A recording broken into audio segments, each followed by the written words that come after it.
মুখের রুচিকে বাড়িয়ে দিবে দ্বিগুণ, মাছ মাংসকে হার মানাবে। আজকে আমি এমন একটা রেসিপি তোমাদের সাথে শেয়ার করব। আসসালামু আলাইকুম, ওয়েলকাম জানাচ্ছি খাদিজা জিকির লাইফস্টাইলের পক্ষ থেকে। আমার লাগবে হচ্ছে 2 মুঠো পাট শাক। আজকে আমি তোমাদেরকে পাট শাক ভাজি রেসিপিটা শেয়ার করব। এখানে আমি পাট শাকগুলোকে ধুয়ে বেছে ছোট ছোট টুকরো করে নিয়েছি। এত বেশি ছোট করিনি, যেন ছোট ছোট বেশি ছোট ছোট টুকরো করলে হয়ে যাবে এগুলো আঠালো হয়ে যাবে, সেজন্য একটু বড় বড় সাইজ করেই নিয়েছি। নিয়ে কড়াইয়ের মধ্যে দিয়ে দিলাম পাট শাকগুলো। দেখো কত বড় করে নিয়েছি আমি। তারপরে এর মধ্যে আমি দিয়ে দিব এখন পরিমাণ মতো লবণ। পরিমাণ মতো লবণ দেওয়ার পরে এর মধ্যে দিয়ে দিব আমি 1 কাপ পরিমাণ হচ্ছে পেঁয়াজ রসুন। এখানে হাফ কাপ রসুন আর হাফ কাপ পেঁয়াজ কুচি আছে, এগুলো আমি এর মধ্যে শাকগুলোর মধ্যে দিয়ে দিব। এই যে দেখতে পাচ্ছ সবগুলো একসাথে দিয়ে দিচ্ছি। এখানে 1 কাপ লাগবে।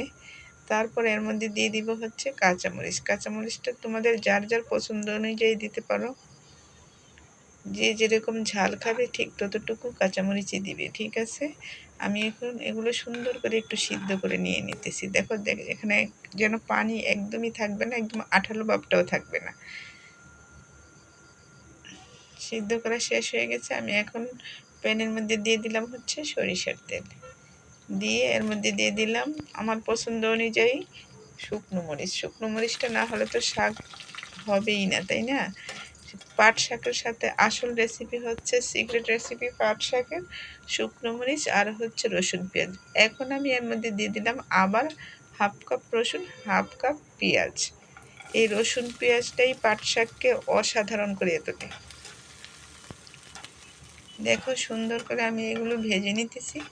এরকমভাবে ভাজবো যেন একেবারে ব্রাউন না হয়ে যায়, একটু নেতা নেতা হইলে তারপর আমি এর মধ্যে এখন দিয়ে দিব আমার সিদ্ধ করা পাট শাকগুলো।